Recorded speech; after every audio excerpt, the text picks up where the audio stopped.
കന്നിക്കൂറാണ്, Virgo എന്നാണ് അതിന് ഇംഗ്ലീഷിൽ ഉള്ള നാമം.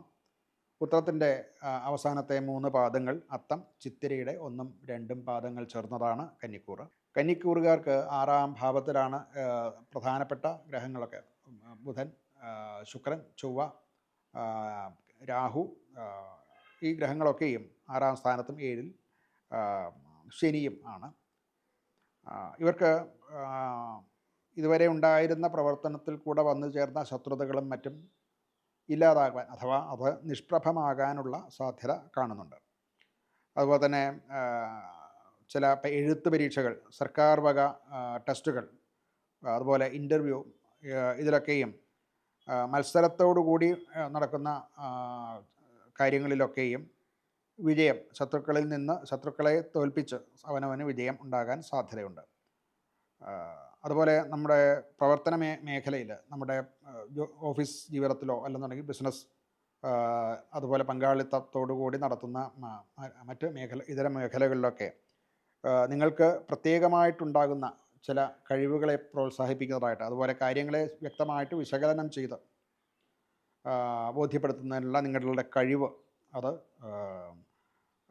സഹപ്രവർത്തകരുടെ ഒരു അഭിനന്ദനം, അതുപോലെ നമ്മുടെ ഹയറപ്സിന്, എംപ്ലോയേഴ്സിന് അത് നിങ്ങളുടെ ആ കഴിവിനെ അംഗീകരിക്കാൻ സാധ്യതയുണ്ട്. എന്നാൽ അത് സംബന്ധിച്ച് ചില അസൂയകളും ഒക്കെ സ്വന്തം ഓഫീസിൽ നിന്നും മറ്റുള്ളവരിൽ നിന്നുമായിട്ടൊക്കെ ഉണ്ടാകാനുള്ള സാധ്യതയുണ്ട്. ഇത് ഒരു പ്രൊഫഷണൽ രീതിക്ക് നോക്കുകയാണെന്നുണ്ടെങ്കിൽ പെൻഡിങ്ങായിട്ട് നിർത്തി വച്ചിരിക്കുന്നതായിട്ടുള്ള പ്രൊജക്റ്റുകളോ ചില പ്രത്യേക ഫയലുകളോ ഇതൊക്കെയും സോർട്ട് ചെയ്ത് അതിന് പരിഹാരമുണ്ടാക്കാൻ പറ്റുന്ന ഒരു കാലമാണ്. ധനപരമായിട്ട് കടബാധ്യതയുള്ളവർക്കത് കുറയ്ക്കാൻ പറ്റുന്ന സമയമാണ്. ധനാഗമ മാർഗങ്ങൾ തുറന്നു വരും. മെഡിസിൻ അഥവാ ആശുപത്രി സംബന്ധിച്ചുള്ള ചില ചിലവുകളൊക്കെ കൂടുതലായിട്ട് വരാൻ സാധ്യതയുണ്ട്. കുടുംബത്തിൽ പൊതുവെ ചിലവ് കൂടുന്നതായിട്ട് കാണാം. ദീർഘകാലമായിട്ട്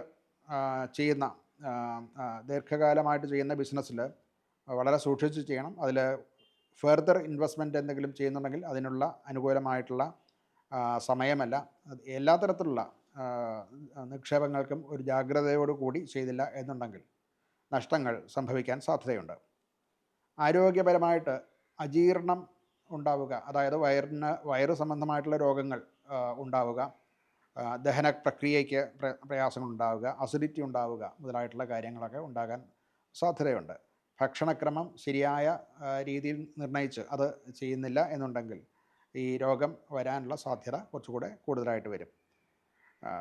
കുടുംബത്തിൽ ചില അഭിപ്രായ ഭിന്നതകളും ചില തർക്കങ്ങളും ഒക്കെ ഉണ്ടാകാം. സഹോദരങ്ങൾ തമ്മിലും മറ്റ് ബന്ധുക്കൾ തമ്മിലും ഉള്ള സഹായത്തോടു കൂടി ഇതിനെ ഓവർടേക്ക് ചെയ്യാൻ അഥവാ ഓവർകം ചെയ്യാൻ സാധിക്കുന്നതാണ്.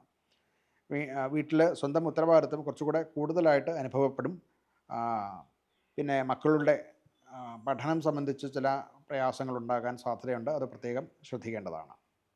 പരിഹാരമായിട്ട് ഇവർക്ക് ദുർഗാ സപ്തശതി പാരായണം ചെയ്യുക, ലളിതാ സഹസ്രനാമം ജപിക്കുക, ദുർഗാക്ഷേത്രത്തിൽ ദർശനം നടത്തി യഥാശക്തി വഴിപാട് കഴിക്കുകയും ഒക്കെ വളരെ നല്ലതാണ്.